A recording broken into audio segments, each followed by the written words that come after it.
Indian വ്യോമസേനയുടെ തദ്ദേശീയമായി നിർമ്മിച്ച ലൈറ്റ് കോംബാറ്റ് എയർക്രാഫ്റ്റ് തേജസ് യുദ്ധവിമാനം ദുബായ് എയർ ഷോയിൽ വ്യോമാഭ്യാസ പ്രകടനത്തിനിടെ തകർന്നു വീണ് pilot wing commander Namansh CIAL വീരമൃത്യു മരിച്ച സംഭവം ഇന്നലെയാണ് നടന്നത്.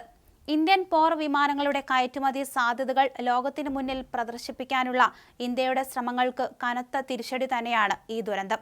അപകടത്തിന് തൊട്ടു മുമ്പുള്ള വിംഗ് കമാൻഡർ നമാൻഷ് സിയാലിന്റെ വീഡിയോ ദൃശ്യങ്ങൾ ഇപ്പോൾ സോഷ്യൽ മീഡിയയിൽ പ്രചരിക്കുന്നുണ്ട്.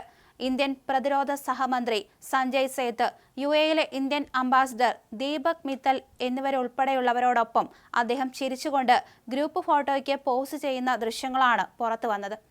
ഏതാനും മണിക്കൂറുകൾക്ക് ശേഷമാണ് സിയാലിന്റെ അപ്രതീക്ഷിത മരണം സംഭവിച്ചത്. അൽ മക്തും അന്താരാഷ്ട്ര വിമാനത്താവളത്തിൽ വെള്ളിയാഴ്ച, അതായത് നവംബർ 21, 2025 ഉച്ചയ്ക്ക് 2:10 അപകടമുണ്ടായത്. ആയിരക്കണക്കിന് കാണികൾക്ക് മുന്നിൽ വച്ച് തേജസ് മാർക്ക് 1 വിമാനം താഴ്ന്ന നിലയിലുള്ള അഭ്യാസ പ്രകടനം നടത്തുന്നതിനിടെ നെഗറ്റീവ് ജി ടേൺ എന്ന അഭ്യാസത്തിൽ നിന്ന് നിയന്ത്രണം വീണ്ടെടുക്കാൻ കഴിയാതെ താഴേക്ക് പതിക്കുകയായിരുന്നു. നിമിഷങ്ങൾക്കകം വിമാനം നിലത്ത് തകർന്നു വീഴുകയും വലിയ തീഗോളമായി മാറുകയും ചെയ്തു. അതിസമർത്ഥനായ യുദ്ധവിമാന പൈലറ്റായിരുന്ന വിംഗ് കമാൻഡർ സിയാലിന് അപകടം സംഭവിച്ച നിമിഷം വിമാനത്തിൽ നിന്ന് ഇജക്ട് ചെയ്ത് രക്ഷപ്പെടാൻ കഴിഞ്ഞില്ല. നെഗറ്റീവ് ജി ടേൺ പോലുള്ള അഭ്യാസങ്ങൾക്കിടെ പൈലറ്റുമാർക്ക് ദിശാബോധം നഷ്ടപ്പെടാൻ സാധ്യതയുണ്ടെന്ന് വിദഗ്ധർ അഭിപ്രായപ്പെടുന്നു. ഹിമാചൽ പ്രദേശിലെ കാൻഗ്ര ജില്ലയിലെ പാട്ടിയാൽകത്ത് സ്വദേശിയാണ് wing commander Namansh CIAL. Sulur IAF സ്റ്റേഷനിലായിരുന്നു അദ്ദേഹം ജോലി ചെയ്തിരുന്നത്. റിട്ടയർഡ് വിംഗ് കമാൻഡറായ ഭാര്യയും 7 വയസ്സുള്ള മകളും മാതാപിതാക്കളും അദ്ദേഹത്തിനൊപ്പമുണ്ട്.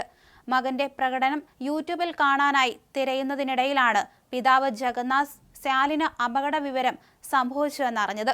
അതേസമയം ദുബായ് വ്യോമയാന അതോറിറ്റിയുമായി സഹകരിച്ച് വിമാനത്തിന്റെ ബ്ലാക്ക് ബോക്സ് കണ്ടെടുത്ത ശേഷം അപകടത്തിന്റെ യഥാർത്ഥ കാരണം കണ്ടെത്താൻ ഇന്ത്യൻ വ്യോമസേന കോർട്ട് ഓഫ് എൻക്വയറിക്ക് ഉത്തരവിട്ടിട്ടുണ്ട്.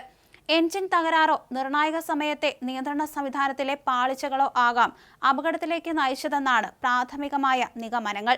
ധീരനായ പൈലറ്റിന്റെ മരണത്തിൽ പ്രതിരോധ മന്ത്രി രാജ്നാഥ് സിംഗ് അഗാധമായ ദുഃഖം രേഖപ്പെടുത്തുകയും ദുരന്തത്തിൽ രാജ്യം അദ്ദേഹത്തിന്റെ കുടുംബത്തിനൊപ്പം ഉറച്ചു നിൽക്കുന്നുവെന്ന് അറിയിക്കുകയും ചെയ്തു. ഹിന്ദുസ്ഥാൻ എയറോനോട്ടിക്സ് ലിമിറ്റഡും അനുശോചനം രേഖപ്പെടുത്തിയിട്ടുണ്ട്. എന്തായാലും ഇന്നലെ ഉച്ചയോടുകൂടിയാണ് ഈ ഒരു സംഭവം ഉണ്ടായത്. അഭ്യാസ പ്രകടനങ്ങൾക്കിടെയായിരുന്നു യുദ്ധവിമാനം താഴേക്ക് പതിച്ചത്. അഭ്യാസ പ്രകടനങ്ങൾ നടക്കുന്നതിനിടെ ദിശാബോധം തെറ്റുകയായിരുന്നു എന്ന് തന്നെയാണ് പറയപ്പെടുന്നത്. അതേസമയം കൂടുതൽ വിവരങ്ങൾ ലഭ്യമായി വരുന്നതേയുള്ളൂ. ബ്ലാക്ക് ബോക്സ് കണ്ടെടുക്കാനുള്ള ശ്രമമാണ് ഇപ്പോൾ നടത്തിക്കൊണ്ടിരിക്കുന്നത്.